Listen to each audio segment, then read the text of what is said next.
Cuando el juzgado del condado de Anrio ardió en 1865, la mayoría asumió que las llamas no habían consumido más que registros confederados y libros de deudas. Pero el escribano del tribunal, Josiah Petton, escribió en su diario privado que, entre las cenizas, los trabajadores hallaron un cofre de hierro cerrado con llave que contenía 23 páginas de un testimonio tan perturbador que las autoridades de la reconstrucción ordenaron destruir todas las copias. El testimonio pertenecía a una mujer identificada únicamente como la gigante silenciosa, una esclava que medía 6 pies y 7 pulgadas, alrededor de 2,01 metro, y que no había pronunciado una sola palabra en 18 años. Su silencio terminó el 14 de 1966, marzo de 1863, cuando un cirujano de la Unión la examinó en un campamento de contrabando a las afueras de Richmond. Lo que ella le susurró sobre su amo y sus 9 hijas hizo vomitar a 3 testigos, y el propio cirujano pidió traslado inmediato al frente antes que documentar lo que había oído. El ejército suprimió su declaración. El cirujano murió de tifus 6 semanas después y la mujer desapareció de todos los registros oficiales. Pero fragmentos de su historia sobrevivieron en cartas privadas, diarios ocultos y en las pesadillas de quienes la escucharon. Antes de continuar con la historia de la mujer a la que llamaron Big Sarah y de la plantación que devoró a sus hijas, queremos oírte. Suscríbete a Ecos del Yugo y déjanos un comentario contándonos desde qué estado nos escuchas. Ahora, entremos en el mundo de Greenbrier Plantation, donde el silencio se convirtió en la única misericordia que quedaba. La mujer que llegaría a conocerse como Big Sarah llegó a la plantación Greenbrier en el condado de Powhatan, Virginia, una mañana de agosto de 1831, la misma semana en que Nat Turner inició su rebelión a unos 70 millas al sureste. Greenbrier se extendía sobre 2,000 acres de tabaco a la orilla del río James, lo bastante lejos de Richmond para sentirse aislada, pero lo bastante cerca para que su dueño, Nathaniel Crowther, mantuviera relaciones comerciales con la clase mercante de la ciudad. La casa principal era una imponente estructura de 3 pisos en ladrillo rojo, con columnas blancas que Crowther había mandado colocar en 1828 para seguir la moda neoclásica que barría a la élite plantacionista de Virginia. 12 cabañas de esclavos formaban una hilera ordenada detrás de la casa grande. Cada una albergaba entre 6 y 10 personas en condiciones que, incluso para 1831, eran conocidas por su dureza. Crowther había heredado Greenbrier de su padre. En 1824, junto con deudas que casi arruinan el nombre familiar, con 31 años, había logrado recuperar parte de la rentabilidad a través del cultivo de tabaco y lo que él llamaba programas de cría estratégica, una práctica cada vez más común conforme se expandía el comercio interno de esclavos y el tráfico transatlántico había sido oficialmente abolido desde 1808. Su esposa, Constance, había muerto en el parto en 1829, dejándolo sin hijos legítimos, pero con una plantación que administrar y una reputación que recomponer ante la aristocracia de Tidewater. La mujer que bajó del carromato aquella mañana de agosto no se parecía a ninguna esclava que los otros cautivos de Greenbrier hubieran visto. Medía muy por encima de los 6 pies, con hombros anchos y manos tan grandes que podían abarcar la cabeza de un hombre como si fuera un melón. El tratante que la llevó, Vernon Caldwell, de Charleston, afirmó que tenía 22 años y que había nacido en una plantación arrocera en las marismas de Carolina del Sur. La vendió a Crowther por $800, una suma importante que reflejaba tanto su talla como lo que Caldwell describía como su excepcional potencial reproductivo. Su nombre, dijo Caldwell, era Sarah. Había sido separada de la hacienda de un dueño anterior tras lo que él vagamente llamó un incidente de desafío. Cuando Crowther le preguntó qué clase de desafío, el gesto de Caldwell se endureció. Dijo únicamente que Sarah había visto suceder algo a su madre y que desde aquel día no había pronunciado una sola palabra, ni ante blancos ni ante negros. Crowther le examinó los dientes, las manos, las piernas. La hizo caminar de un lado a otro. Ella se movía con una extraña cualidad mecánica, los ojos fijos en un punto medio, sin cruzar la mirada con nadie. Su silencio no inquietó a Crowther. De hecho, parecía preferirlo. Lo que Crowther no dijo a Caldwell ni a nadie era que llevaba tiempo buscando exactamente a una mujer así. Desde la muerte de su esposa, su obsesión por mejorar la raza de su población esclavizada había crecido. Llevaba registros minuciosos en un cuaderno de cuero, estaturas, pesos, rasgos físicos y lo que denominaba capacidad reproductiva. Había leído tratados de ganadería y comenzó a aplicar los mismos principios a seres humanos. Estaba convencido, como solo puede estarlo alguien que nunca ha sido cuestionado, de que podía criar una generación de esclavos más fuertes, más obedientes y más valiosos que cualquiera anterior. Sara, en su mente, era el fundamento perfecto de ese experimento. Su altura y fuerza auguraban hijos que heredarían esos rasgos. Su silencio significaba que no los contaminaría con historias de libertad o resistencia. Y su aparente quebrantamiento, la expresión vacía, los movimientos mecánicos, sugería un espíritu ya aplastado, lo que para él quería decir que no pelearía contra lo que vendría. Los otros esclavos observaron la llegada de Sara con una mezcla de curiosidad y lástima. Una mujer mayor llamada Bess, matriarca no oficial de los cuartos, contaría después que supo de inmediato que algo estaba mal en Sara. No mal en su mente, explicaría, sino en su alma. Ya había visto esa mirada en personas que habían presenciado cosas tan terribles que las palabras ya no podían contenerlas. En esos casos, el silencio no era debilidad, sino fortaleza. La última defensa contra un mundo que ya lo había arrebatado todo. Crowther asignó a Sara al campo inicialmente, pero a las 2 semanas la reubicó en una cabaña separada, una construcción pequeña que antes servía de almacén, alejada del resto. Le dijo al capataz, un hombre brutal llamado Virgil Stanton, que Sara requería manejo especial y que no debía trabajar en las cuadrillas comunes. Stanton, que llevaba 3 años con Crowther y había aprendido a no cuestionar sus instrucciones más extrañas, simplemente asintió. Aquel septiembre, en la noche de luna nueva, Crowther visitó por primera vez la cabaña de Sara. Llevaba una linterna, una botella de whisky y una correa de cuero. 2 horas después, salió con la camisa rasgada y los nudillos ensangrentados, pero con una expresión de satisfacción. A la mañana siguiente dijo a Stanton que Sara había aceptado su nuevo papel y que, desde entonces, quedaba bajo su supervisión exclusiva.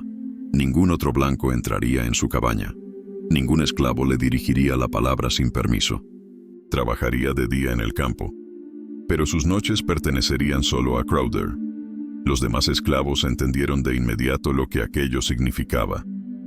Ya lo habían visto antes, aunque nunca de manera tan fríamente calculada.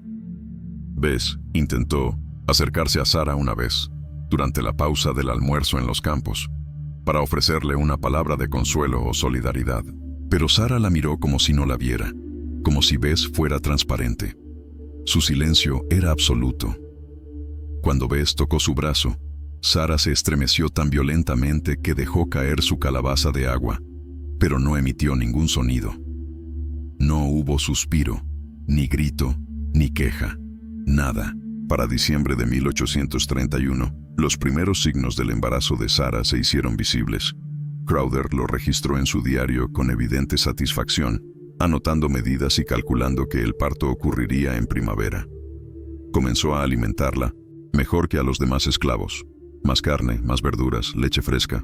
Quería asegurarse, le dijo a Stanton, de que el niño naciera fuerte y saludable. Tenía planes para ese hijo y para todos los que vinieran después. Los esclavos observaban cómo el vientre de Sara crecía durante los meses de invierno. Veían cómo Crowther visitaba su cabaña cada pocas noches, a veces llevando telas o pequeños obsequios, ofreciéndolos con la actitud de un hombre satisfecho con su mejor yegua. Veían cómo el silencio de Sara se profundizaba, cómo se movía, como un fantasma dentro de un cuerpo demasiado grande para esconderse. Algunas mujeres trataban de ayudarla. Le dejaban comida extra cerca de su cabaña o le ofrecían un gesto discreto de apoyo cuando se cruzaban en el campo. Pero Sara nunca respondía. Su mirada seguía fija en un punto lejano e inalcanzable, y sus labios permanecían sellados, como si realmente hubiesen sido cosidos. Bess contaría después a su nieta que, aquel invierno, algo oscuro parecía acumularse sobre Greenbrier. El aire se sentía más pesado de lo normal, dijo. y los pájaros evitaban la zona cercana a la cabaña de Sarah. No creía en maldiciones, ni en fantasmas en el sentido tradicional, pero sí creía en el mal humano, ese que no necesita explicación sobrenatural, y estaba convencida de que Nathaniel Crowder estaba dando vida a algo terrible, algo que no descansaría hasta consumirlo todo. El primer hijo de Sarah nació el 3 de mayo de 1832, en medio de una tormenta tan violenta que los esclavos más viejos juraron que era la peor en 20 años. La partera, una mujer experimentada llamada Patience, que había asistido cientos de partos en distintas plantaciones, contaría luego que el nacimiento fue, en sí, normal. El bebé era grande y sano, una niña con los brazos y piernas largas que ya revelaban la herencia de su madre. Lo que perturbó a Patience no fue el parto, sino el silencio absoluto de Sarah durante todo el proceso. La mayoría de las mujeres gritaban, lloraban, rezaban o maldecían. Sarah no emitió ni un sonido.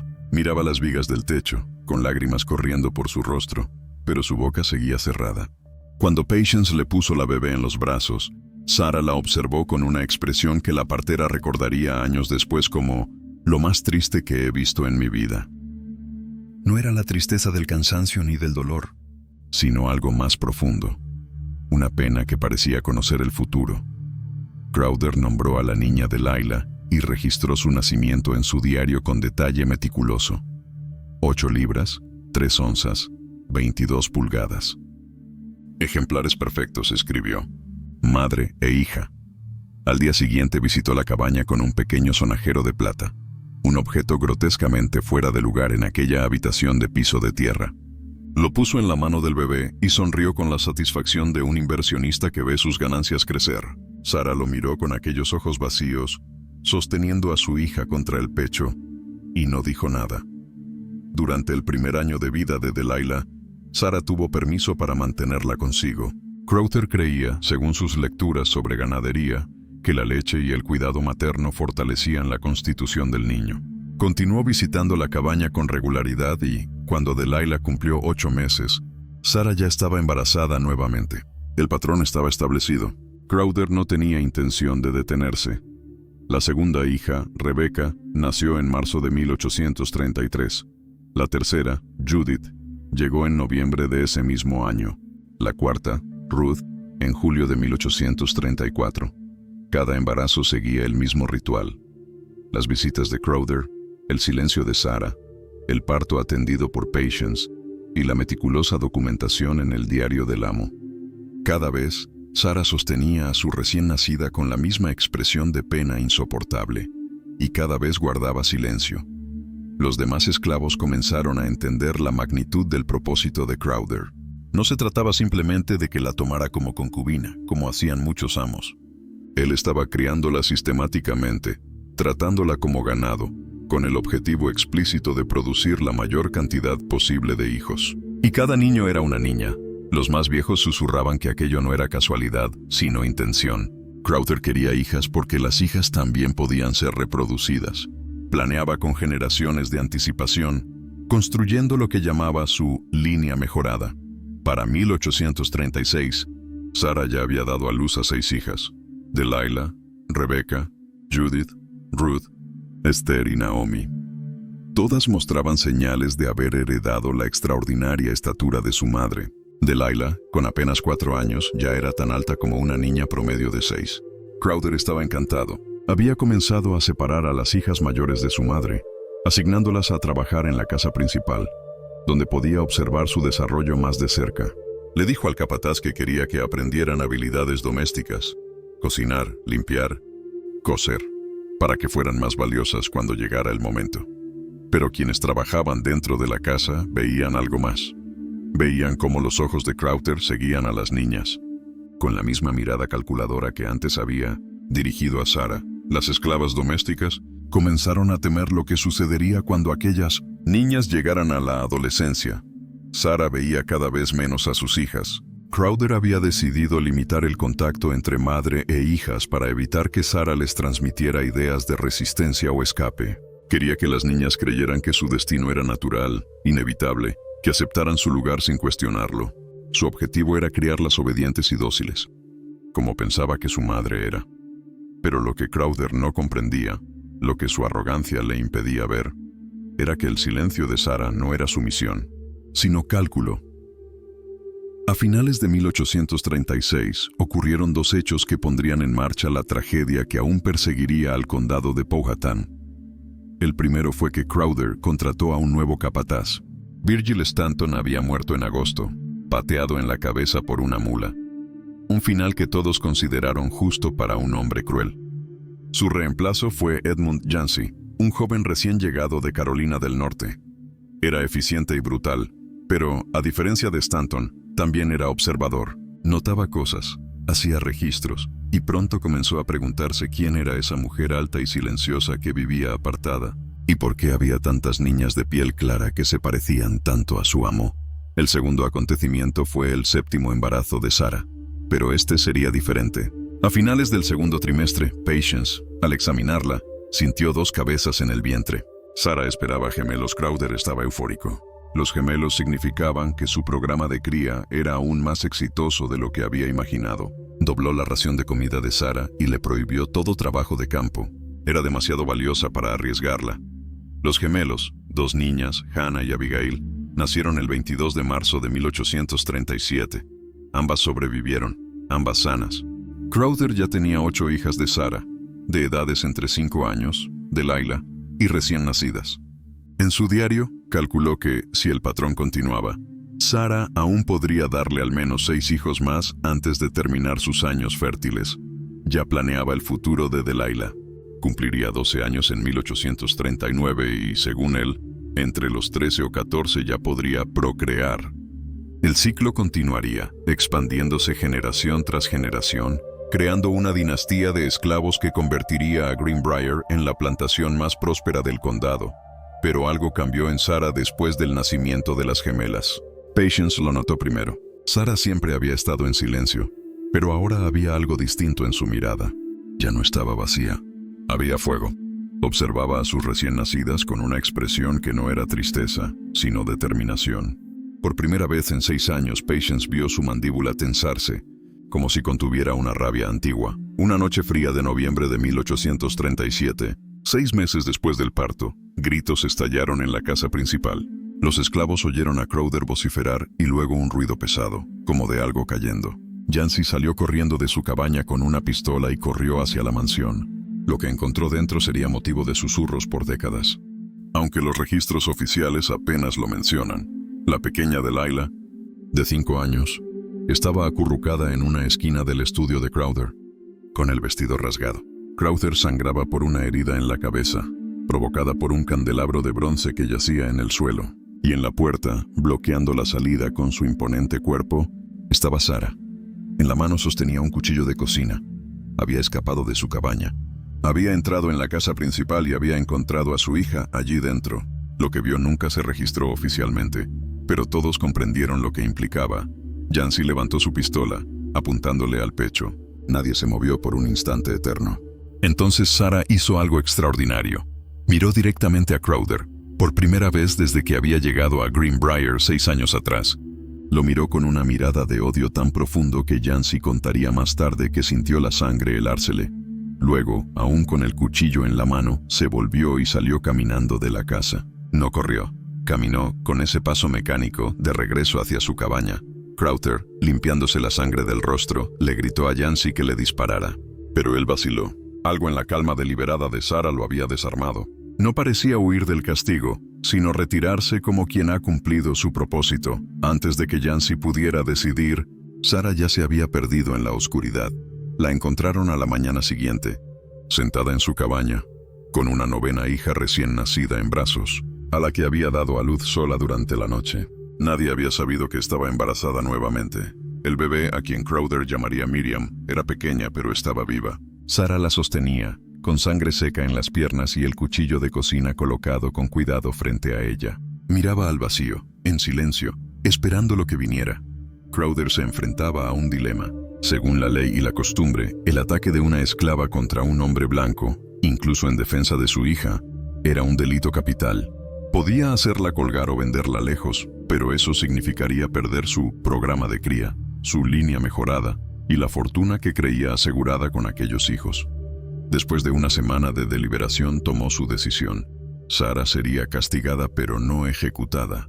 Ordenó que la encerraran permanentemente en su cabaña, permitiéndole salir solo para lo estrictamente necesario. Jamás volvería a ver a sus hijas, y para asegurarse de que no pudiera atacar a nadie otra vez, mandó a forjar un collar de hierro, fijado a una cadena atornillada a la pared. La cadena era lo bastante larga para permitirle moverse dentro del pequeño espacio, pero no lo suficiente para alcanzar la puerta. Los demás esclavos presenciaron con horror cómo se ejecutaba la sentencia. Bess lloró abiertamente, lo que le costó 10 azotes por parte de Yancy. Las sirvientas de la casa, encargadas del cuidado de las hijas de Sarah, recibieron la orden de guardar silencio absoluto. Y Edmund Yancy, que había visto algo en el estudio de Crowther que no podía nombrar, comenzó a llevar un diario secreto, un registro que años después resultaría crucial. El castigo de Sarah comenzó en diciembre de 1837.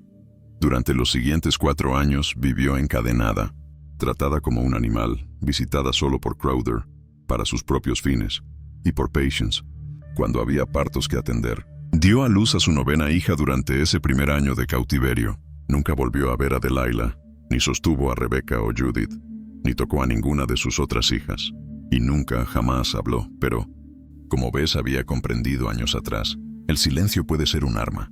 Y Sarah estaba afilando el suyo con cada día que pasaba. Entre 1837 y 1845, la plantación Greenbrier se transformó en algo tan oscuro que incluso los esclavistas vecinos lo consideraban inquietante. La obsesión de Crowther con su experimento se convirtió en una locura total. Había convertido 2 habitaciones de la casa principal en lo que llamaba su estudio de cría humana, llenándolas con tablas de medidas, anotaciones y daguerrotipos de las hijas de Sarah a distintas edades.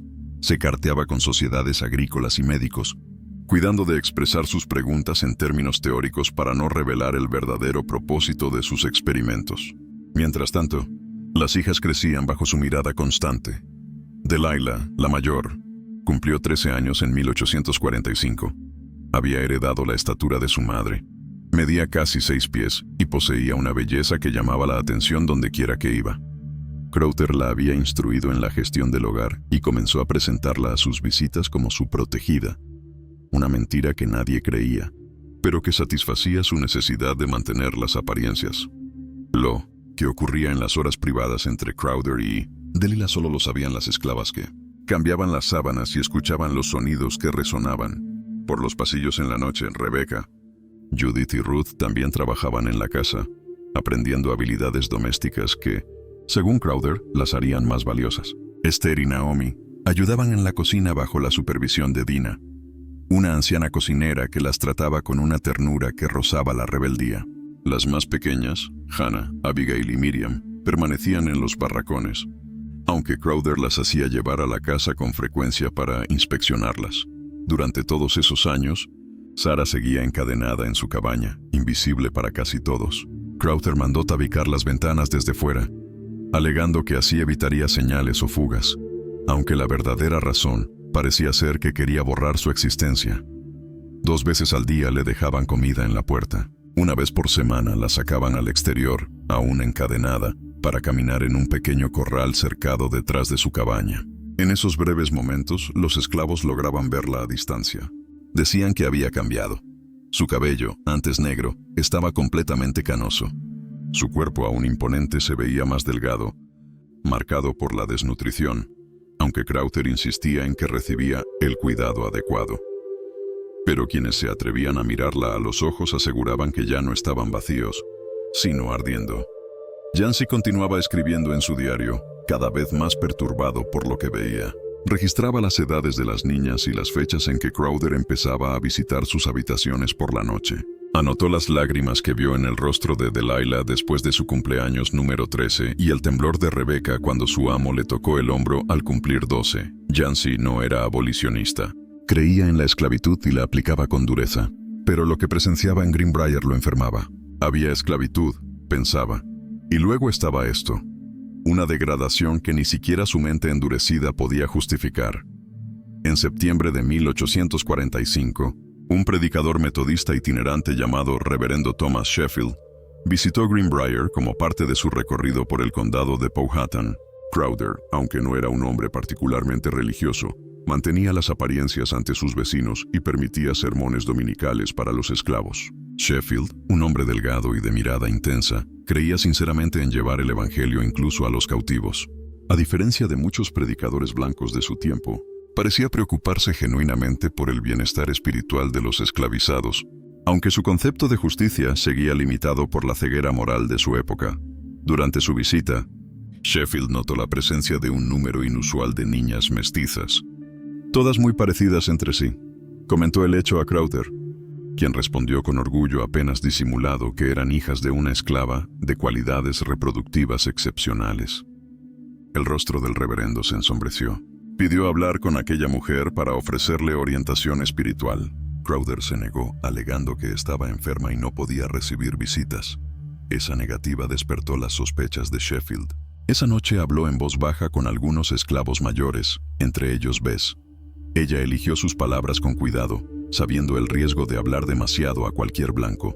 No mencionó explícitamente las violaciones de Crowder, pero sí habló de Sarah encadenada, de su aislamiento y del dolor que se cernía sobre la plantación como una niebla espesa. Dijo que no hablaba desde hacía 14 años, que había sido separada de sus 9 hijas y que vivía en oscuridad. Sheffield comprendió lo suficiente como para entender la magnitud de lo que ocurría allí. Al día siguiente, antes de marcharse de Greenbrier, decidió enfrentar a Crowder directamente. Fue un acto valiente, quizá temerario, viniendo de un simple predicador sin dinero ni poder. Le dijo al amo que lo que hacía era una abominación ante Dios, que ningún derecho de propiedad justificaba semejante trato hacia un ser humano, y que incluso dentro del pecado de la esclavitud existían límites morales que él había cruzado. Crowder lo escuchó con una expresión de diversión helada. Luego le informó que ya no sería bienvenido en la plantación, y lo amenazó. Si se atrevía a hablar en público sobre el tema, lo demandaría por difamación y usaría sus influencias para que fuera expulsado del ministerio metodista. Sheffield abandonó el lugar, temblando de ira e impotencia. Sin embargo, hizo algo que con el tiempo resultaría importante. Escribió una carta detallada a su obispo, describiendo lo que había presenciado en Greenbrier sin mencionar nombres. Envió una copia a otro ministro en Richmond, simpatizante de las alas más reformistas de la iglesia. Aquellas cartas permanecerían guardadas en archivos eclesiásticos hasta que la guerra civil las sacó a la luz. En diciembre de 1845, algo cambió en la cabaña de Sarah. Patience, que aún la visitaba por razones médicas, notó que la mujer había comenzado a rascar marcas en las paredes, líneas agrupadas de 5 en 5, como si contara días. Pero pronto se dio cuenta de que no seguían un orden lineal.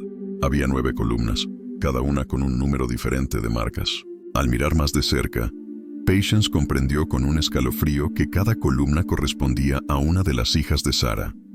Sarah estaba contando. Seguía el paso del tiempo de cada una de ellas. Patience no dijo nada a Crowder sobre ese hallazgo, pero esa noche, al acostarse, no pudo dormir. No dejaba de pensar en esas marcas, en su precisión, en su método, en lo que significaban. Sarah no había hablado en 14 años, pero su mente no estaba callada. Recordaba, calculaba, planeaba, y Patience comprendió que, cuando llegara el momento, lo que planeaba sería terrible. La primavera de 1846 trajo nuevos cambios que precipitaron la tragedia. Crowder, ahora de 53 años y cada vez más confiado en su éxito, decidió expandir su experimento. Compró 3 esclavas más, seleccionadas por su estatura y fuerza, con la intención de replicar los resultados obtenidos con Sarah. Mandó construir 3 nuevas cabañas cerca de la suya, diseñadas con las mismas características: ventanas tapiadas, puertas reforzadas y anillos de hierro en el suelo para cadenas. Los esclavos veían todo aquello con un temor creciente. Sabían perfectamente lo que significaba. El destino de Sarah se repetiría.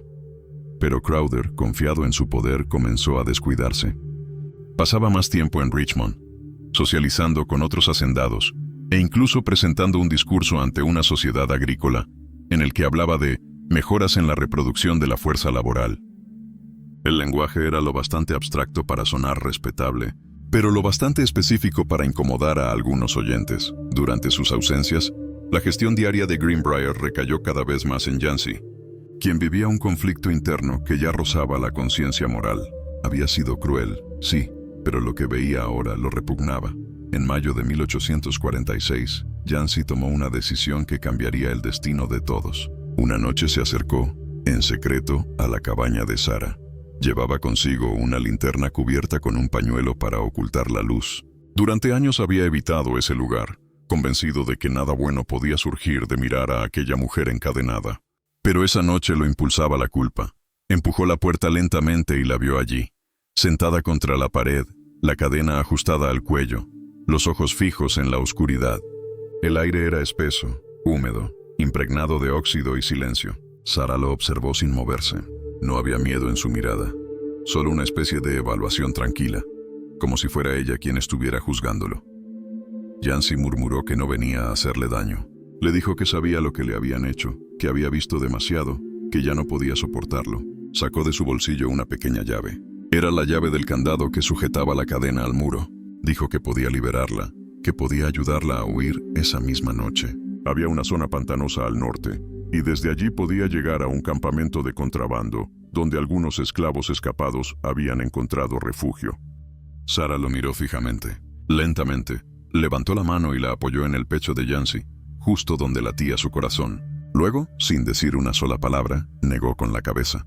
No quería escapar. No todavía, Yancy no entendió. Pensó que el miedo la paralizaba, que 18 años de cautiverio la habían convertido en algo incapaz de imaginar la libertad. Pero cuando se inclinó para cerrar el candado, vio algo grabado en el suelo, junto a los pies de Sarah. Un símbolo, hecho con trozos de carbón. Parecía un círculo con 9 líneas que salían de su centro. 9 como sus hijas. Se estremeció. Sarah lo había dibujado con precisión y cuidado. No era un garabato, sino un diseño deliberado, un mapa de algo que solo ella entendía. Yancy salió de la cabaña con el corazón acelerado. Durante semanas no volvió, pero no pudo dejar de pensar en ese símbolo. Lo dibujó en su diario, convencido de que era una especie de señal, una advertencia o un plan. Mientras tanto, en la casa principal, Delilah, ya de 14 años, comenzó a mostrar signos de rebeldía. Rechazaba las órdenes, se negaba a sonreír ante los invitados de su amo y, según contaban las criadas, maldijo en voz baja a Crowder una noche después de que él la golpeara. Crowder, furioso, la envió a trabajar en los campos como castigo. Fue la primera de las hijas en ser devuelta al trabajo físico, una humillación que pretendía quebrarla, pero solo logró encender algo dentro de ella. Delilah comenzó a hablar con los demás esclavos, preguntando por su madre, por la cabaña tapiada al fondo del terreno. Bess, ya muy vieja, intentó protegerla, pero Delilah era obstinada. Decía que soñaba con una mujer alta de cabello blanco que la llamaba por su nombre. «Ven», decía esa voz en sus sueños. «Ven cuando el río brame». En julio de 1847, una tormenta brutal azotó Greenbrier. Los campos de tabaco quedaron anegados, las cercas derrumbadas, y un rayo partió en dos el roble que se alzaba junto al pozo. Aquella noche, mientras todos los esclavos se resguardaban, Delilah desapareció. Crowder no lo notó hasta la mañana siguiente. Mandó cuadrillas a buscarla, prometiendo castigos terribles si no la encontraban. Durante 3 días rastrearon los alrededores, sin éxito, hasta que un niño que cuidaba el molino dijo haber visto una figura grande, de piel oscura, caminando por la ribera del río con una niña en brazos. Crowder montó a caballo y fue hasta allí. Lo que encontró lo dejaría temblando por el resto de su vida. La cabaña de Sarah estaba vacía, la cadena rota. El collar de hierro, aún caliente, yacía en el suelo. Las marcas de la pared, aquellas que contaban los días de sus hijas, habían sido tachadas con fuerza, excepto una columna, la de Delilah. Crowder gritó órdenes, pero nadie se movió. El miedo había paralizado a todos. Sabían que lo que estaba ocurriendo no tenía explicación natural. Esa misma noche, los truenos se mezclaron con los gritos de Crowder, que cabalgó solo por los campos, buscando rastros de su esclava desaparecida. Dicen que lo vieron cabalgar hasta el borde del río, donde la corriente rugía con fuerza. Allí, entre la lluvia, juró haber visto a Sarah de pie sobre una roca, sosteniendo a Delilah en brazos. La mujer lo miró directamente, bajo el resplandor de los relámpagos, y por primera vez en 18 años, habló. Sus palabras quedaron grabadas en la memoria del amo hasta su muerte. Lo que tú sembraste en carne, yo lo recojo en espíritu. Luego saltó al río con su hija. El cuerpo de Sarah nunca fue recuperado. Tampoco el de Delilah. Los esclavos decían que el río James las había tomado, pero no para destruirlas, sino para guardarlas, como si las aguas mismas se negaran a devolverlas al mundo de los vivos y de los amos. Crowther, en cambio, se obsesionó con hallarlas. Durante semanas hizo dragar el río, contratando a pescadores, enviando esclavos río abajo con redes y ganchos. Nada, ni un rastro, solo el silencio del agua y, según algunos, un murmullo que sonaba como una voz femenina repitiendo nombres. A partir de entonces, Greenbrier cambió para siempre. Los campos comenzaron a enfermar. Las hojas del tabaco se volvían negras antes de madurar. Los animales morían sin explicación, y los esclavos empezaron a hablar en susurros de que el alma de Sarah vagaba por las tierras, buscando a sus hijas. Crowther prohibió mencionar su nombre bajo amenaza de látigo. Pero eso solo alimentó el miedo. Por las noches, los trabajadores afirmaban escuchar cadenas arrastrándose en la tierra húmeda detrás de las cabañas, y una sombra gigantesca caminando lentamente entre los árboles. Los perros ladraban sin cesar, y el aire tenía un olor metálico, como a hierro y sangre. Crowther intentó reanudar su experimento, pero ninguna de las 3 nuevas esclavas que había comprado sobrevivió al parto. 2 murieron desangradas. La tercera enloqueció y se ahorcó con su propio vestido. Yancey anotó en su diario: "El amo dice que son coincidencias. Yo digo que es justicia". En el invierno de 1848, Rebecca, la segunda hija de Sarah, desapareció también. Tenía 15 años. Crowther la había castigado por negarse a atender a un visitante blanco en la casa. La enviaron a dormir a la cabaña vieja de su madre, que había quedado abandonada desde la noche del salto al río. A la mañana siguiente, cuando fueron a buscarla, la puerta estaba abierta, la cadena de hierro torcida y el suelo cubierto de huellas que se dirigían al bosque. Nadie volvió a verla. Los esclavos sabían lo que eso significaba. Comenzaron a decir que Sarah estaba regresando una por sus hijas, llevándolas consigo al río, lejos del alcance del amo. Crowther fingía no creerlo, pero se le notaba el terror. Dormía con un revólver bajo la almohada y mantenía encendidas lámparas toda la noche. A mediados de 1849, el miedo se volvió locura. Judith y Ruth, las siguientes en edad, desaparecieron en la misma noche. La cocinera Dina juró haber escuchado pasos pesados en el pasillo y luego un sonido como de agua derramándose, aunque no llovía. Crowther montó un operativo de búsqueda con perros y antorchas, pero solo hallaron un rastro de barro que conducía hacia el mismo río James. En el borde del agua, sobre una piedra, alguien, o algo, había dejado grabado con carbón el símbolo de las 9 líneas. Crowther se arrodilló frente a él, temblando. Aquella figura circular, repetida una y otra vez en las paredes de la cabaña de Sarah, se había convertido ahora en un signo de condena. Era como si cada línea representara una deuda que debía pagarse con vida. Yancey, al escribir esos hechos en su diario, dejó una nota que se conservaría casi intacta en los archivos posteriores. He servido a muchos amos crueles, pero ninguno tan condenado por su propia sangre como este. Cada noche pierde un pedazo de lo que forzó al mundo a engendrar. Los años siguientes fueron una lenta ruina. De las 9 hijas, 6 desaparecieron sin dejar rastro. Las 3 menores, Naomi, Abigail y Miriam, fueron enviadas a distintas plantaciones de Carolina del Sur, por orden del propio Crowther, que intentaba romper lo que él llamaba la maldición del linaje, pero ni siquiera eso lo salvó.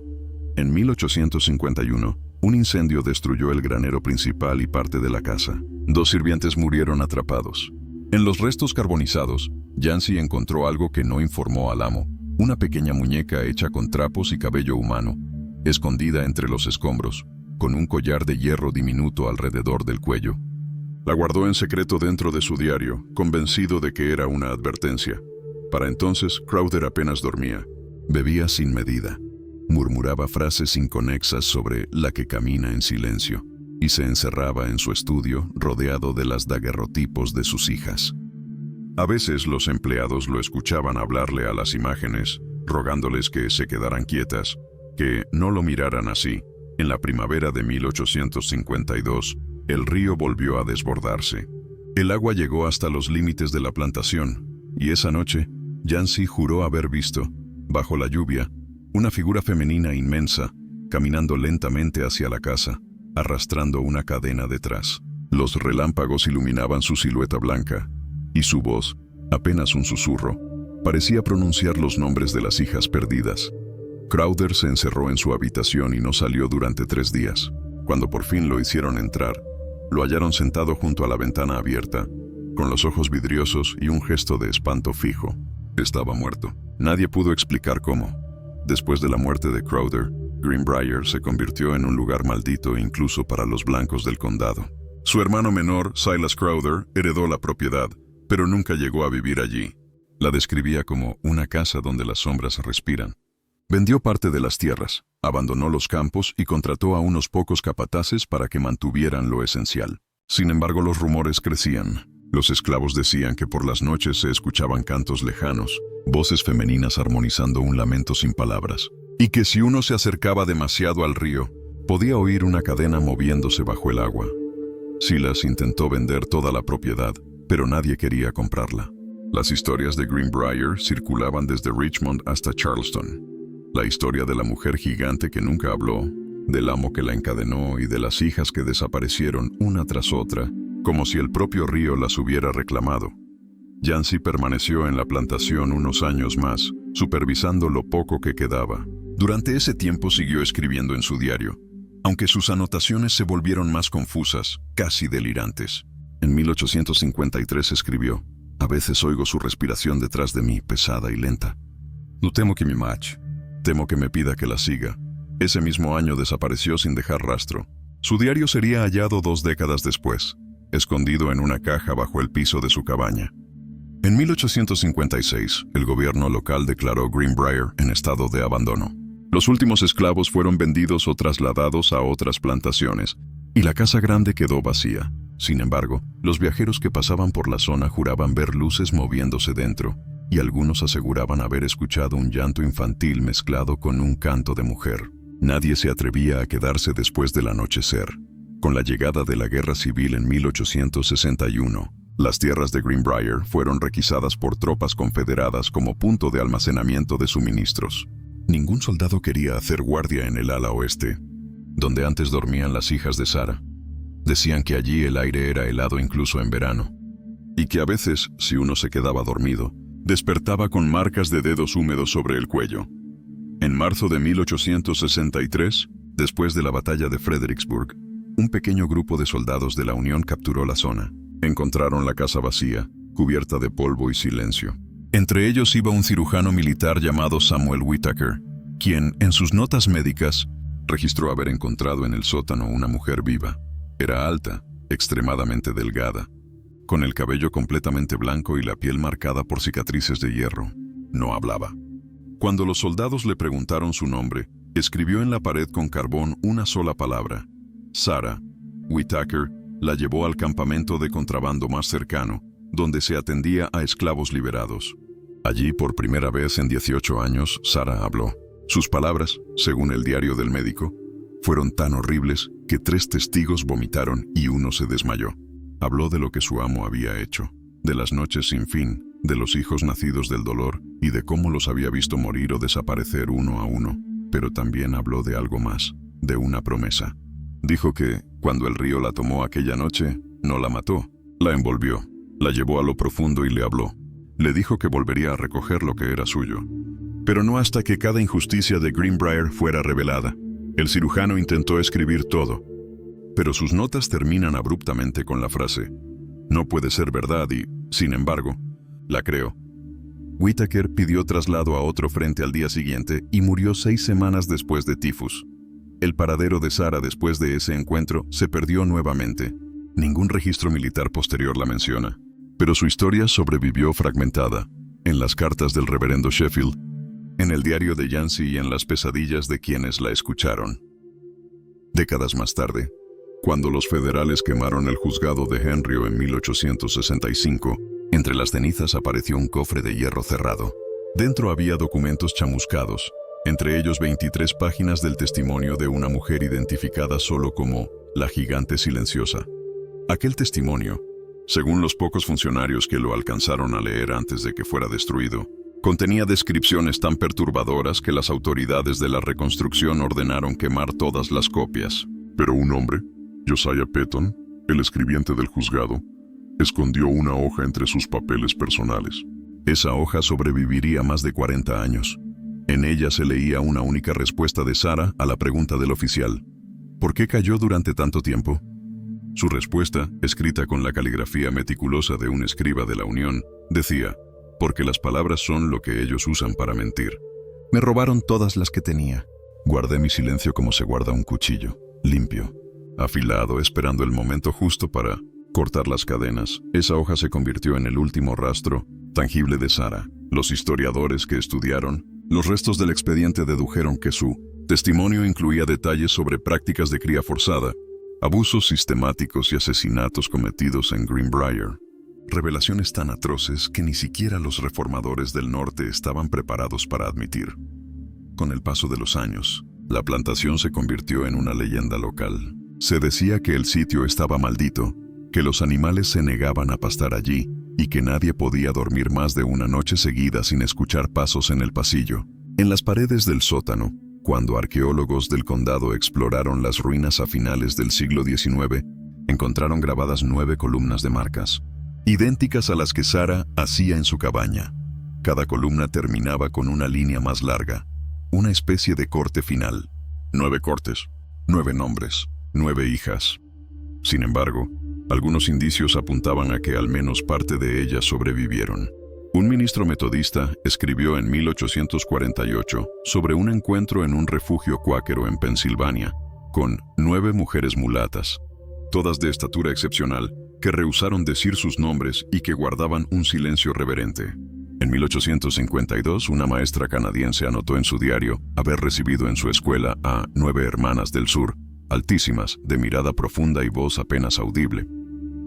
Y un censo de Michigan de 1867 menciona a una Sarah D., de 35 años, cabeza de familia junto a 8 hermanas, aunque el apellido aparece ilegible por el daño del papel. ¿Fueron ellas las hijas de Sarah? Nadie lo sabe con certeza. Pero los descendientes de esa familia, según registros orales, nunca hablaban de su pasado. En 1908, Clara Pemberton, hija de Josiah Peyton, donó los papeles de su padre a la Sociedad Histórica de Virginia. Entre ellos se hallaba la hoja salvada del fuego. Esa respuesta de Sarah que terminaría inspirando a generaciones de historiadores y activistas. Cuando fue leída públicamente por primera vez, algunos asistentes lloraron. Otros, incapaces de soportar el peso de las palabras, salieron de la sala. La frase final de aquel documento parecía contener todo el eco del sufrimiento y la resistencia de una raza entera. Mis hijas aprendieron de mi silencio que sobrevivir no es lo mismo que rendirse, y que una mujer que no habla aún puede estar planeando cómo quemar el mundo que intentó quebrarla.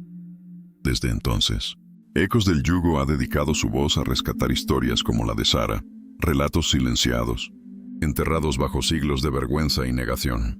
Porque el olvido, decía Peyton en una de sus notas, es el último instrumento de los verdugos. Con el paso de las décadas, el nombre de Greenbrier se convirtió en sinónimo de horror y silencio. Los lugareños lo evitaban, y hasta los cazadores preferían dar un rodeo antes que cruzar sus campos cubiertos de maleza. Los pocos que se aventuraban decían que en las noches sin luna, cuando el río James susurraba bajo el viento, podía verse una silueta gigantesca caminando entre los restos del bosque, una mujer alta con el cabello blanco, seguida por sombras pequeñas, como si fueran niñas tomadas de la mano. En 1923, los últimos muros de la mansión se derrumbaron por completo. En el lugar solo quedaron escombros, piedras cubiertas de musgo y un aroma persistente a tierra húmeda. Nadie quiso reconstruir nada allí. El terreno fue absorbido por la vegetación y el olvido. Pero la memoria de Sarah se negó a desaparecer. Durante el siglo XX, algunos historiadores locales comenzaron a recopilar testimonios orales de descendientes de esclavos de la zona. Todos coincidían en detalles inquietantes. El río que guardaba nombres, las piedras del silencio que aparecían cada verano en los bancos de arena, y las historias de niñas de mirada profunda que vivieron en el norte, sin pasado ni apellido. Uno de esos historiadores, en 1957, registró un encuentro que se volvería legendario. Dijo haber conocido en Michigan a una anciana llamada Naomi D., que medía más de 1,90 m, de piel oscura y ojos grises. Cuando él le mencionó el nombre de Greenbrier, ella lo miró fijamente y respondió con voz temblorosa: «No digas ese nombre. El agua todavía escucha». Nunca volvió a hablar del tema. Murió 3 meses después, En los años 70, el terreno donde alguna vez estuvo la plantación fue comprado por el estado de Virginia. Un grupo de arqueólogos realizó excavaciones preliminares y encontró, enterrados cerca de lo que fue el granero, 9 pequeños montículos de piedra. Cada uno estaba cuidadosamente alineado y orientado hacia el río. Ninguno contenía restos humanos, solo fragmentos de metal oxidado, trozos de cadena y pequeños objetos de hierro que parecían haber sido retorcidos por la fuerza. Los investigadores no lograron ponerse de acuerdo sobre el significado de esos montículos. Algunos los consideraron un tipo de marcador funerario, otros una señal ritual de resistencia. Pero entre los documentos de la excavación quedó una nota escrita a mano por una de las arqueólogas, la doctora Ellen Firth. He trabajado en docenas de sitios históricos, pero nunca había sentido algo así. Aquí el silencio parece tener peso. Es como si alguien aún esperara ser escuchado. Los años pasaron, y el lugar quedó cubierto por pinos jóvenes y madreselvas. En 1994, se colocó una placa conmemorativa al borde de la carretera. El texto, redactado con cautela, se limitaba a decir: aquí existió la plantación Greenbrier, una propiedad agrícola del siglo XIX. Ni una palabra sobre Sarah, ni sobre sus hijas, ni sobre las atrocidades cometidas allí. Pero cada tanto, personas anónimas colocan flores silvestres frente a esa placa, o pequeñas piedras apiladas en grupos de 9. Nadie sabe quiénes son. Nadie reclama haberlas puesto. Hay quienes creen que lo hacen los descendientes de aquellas mujeres. Otros dicen que es el propio río quien enseña a los vivos a recordar lo que los libros intentaron borrar. El eco de Sarah no se extinguió. Se convirtió en algo más, en una advertencia, en un susurro que recorre generaciones. Algunos lo llaman maldición, otros justicia. A comienzos del siglo XXI, la historia de Sarah resurgió con fuerza. Un grupo de investigadores afroamericanos, encabezado por la historiadora Lydia M. Carter, comenzó a revisar archivos, correspondencias y registros eclesiásticos en busca de pruebas sobre Greenbrier. Lo que hallaron fue fragmentario, pero suficiente para reconstruir una parte de la verdad.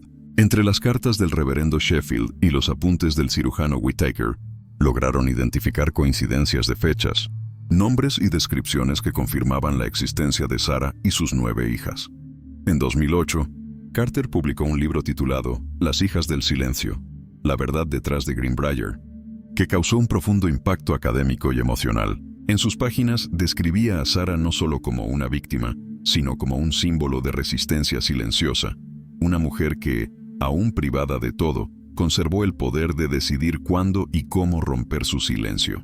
El libro fue duramente criticado por sectores conservadores que lo consideraban demasiado emocional, pero fue aclamado por lectores afroamericanos y feministas como un acto de reparación histórica. En una entrevista, Carter explicó algo que se haría célebre. Sarah no fue un fantasma que perseguía una plantación. Fue una verdad que el país se negó a mirar, y como toda verdad, volvió una y otra vez hasta que alguien la escuchó. Tras la publicación del libro, comenzaron a llegar testimonios de personas que aseguraban ser descendientes de las hijas de Sarah.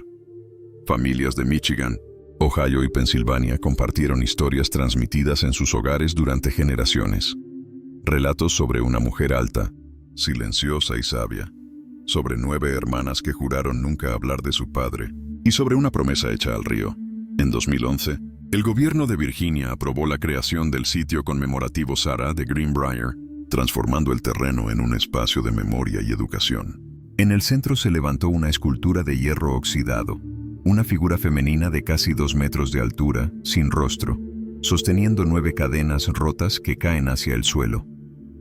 En su base, una inscripción dice: aquí, el silencio se convirtió en voz. Cada año, en marzo, se celebra una vigilia en el lugar. Personas de distintas religiones se reúnen con velas y leen los nombres de mujeres esclavizadas conocidas y desconocidas. Y siempre, sin falta, alguien pronuncia el nombre de Sarah, seguido de 9 pausas de silencio. Lydia Carter falleció en 2017, pero antes de morir dejó una última grabación donde reflexionaba sobre lo que había aprendido. Cuando la historia calla a las mujeres, el río las recuerda. Cada generación oye su eco, aunque no sepa de dónde viene. Lo importante es escuchar. Hoy, el legado de Sarah ha trascendido los límites de la historia escrita. Inspiró canciones, poemas, piezas teatrales y documentales. Su historia se enseña en escuelas y universidades como ejemplo de resistencia frente a la deshumanización. Sin embargo, hay algo que los visitantes del memorial suelen mencionar. Cuando el viento sopla desde el río James, se escucha un sonido tenue, metálico, parecido al tintinear de una cadena que se arrastra sobre piedra. Nadie lo ha grabado con claridad, pero todos coinciden en lo mismo. El sonido se repite 9 veces antes de desaparecer. Hoy, casi 2 siglos después de aquellos horrores, el nombre de Sarah se pronuncia con reverencia. En escuelas, museos y templos, su historia se narra no como un cuento de fantasmas, sino como una advertencia viva de lo que ocurre cuando la humanidad decide mirar hacia otro lado. Greenbrier ya no existe físicamente, pero su sombra aún respira entre los árboles y las aguas del río James, recordando que el silencio también puede ser una forma de grito. En 2020, el canal Ecos del Yugo publicó un documental conmemorativo sobre Sarah y sus hijas. El video combinaba imágenes del río, voces femeninas recitando extractos del testimonio perdido y un fondo sonoro donde se escuchaba el murmullo del agua, suave y persistente. El título era simple: Lo que el río recuerda. El documental tuvo un impacto inesperado. Miles de personas comenzaron a compartir sus propias historias familiares de mujeres silenciadas por el racismo, la violencia o la pobreza. En cuestión de semanas, Ecos del Yugo se convirtió en un espacio de memoria colectiva, un puente entre el pasado y el presente. Mujeres de todo el mundo escribieron mensajes diciendo que, al escuchar la historia de Sarah, sintieron que también estaban escuchando a sus propias abuelas, bisabuelas y antepasadas. El equipo detrás del canal recibió cartas de descendientes que afirmaban portar aún los sueños de aquellas 9 hijas.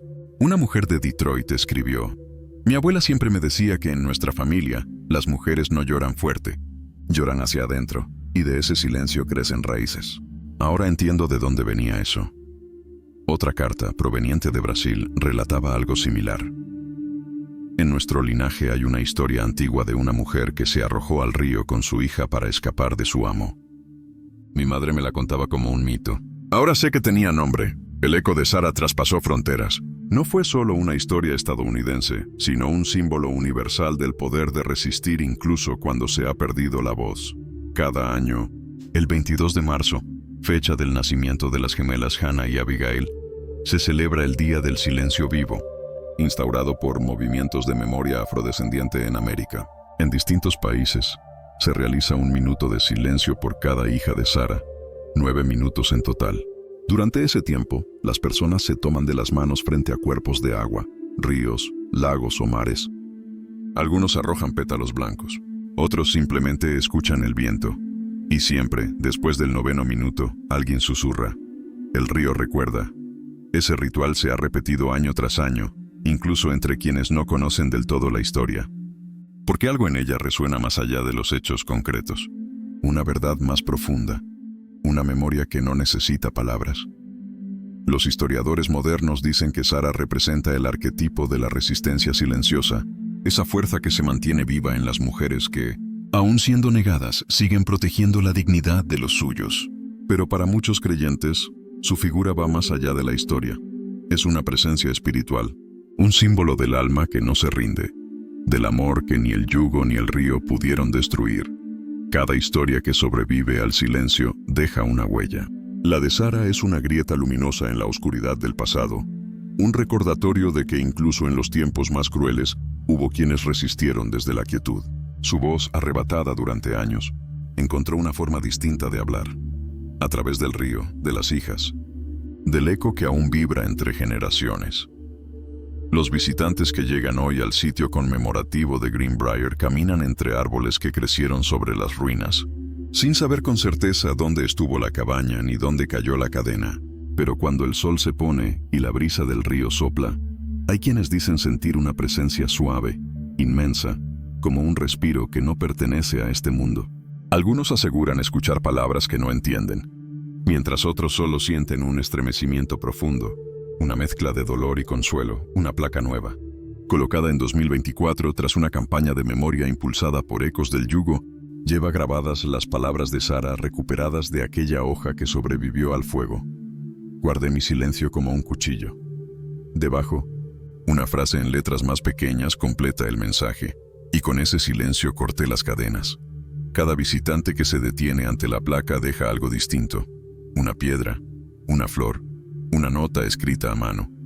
Algunos lloran, otros permanecen en silencio mirando hacia el río, pero todos sienten lo mismo, que el tiempo no borra lo que el espíritu se niega a olvidar. Hoy, el nombre de Sara no pertenece a los archivos, sino a la gente. Su historia se cuenta en escuelas, en hogares, en canciones, en documentales y en las palabras que cruzan fronteras. Ha pasado de ser una tragedia a convertirse en una oración viva por la justicia. En las últimas líneas del libro de Lydia Carter, hay una reflexión que se repite cada año durante la vigilia. Nadie puede devolverle la voz a Sara porque nunca la perdió. Solo estábamos demasiado lejos para escucharla. Y ahora, cuando las velas se apagan y el viento acaricia el agua, quienes están presentes aseguran que el río murmura una frase que parece provenir de lo más profundo de la tierra. El silencio también es memoria. Así termina la historia de Sara, la gigante silenciosa, la mujer que desafió al yugo no con gritos, sino con una fuerza que sobrevivió a generaciones. Una historia que Ecos del Yugo seguirá recordando, porque hay silencios que no deben romperse, deben ser escuchados.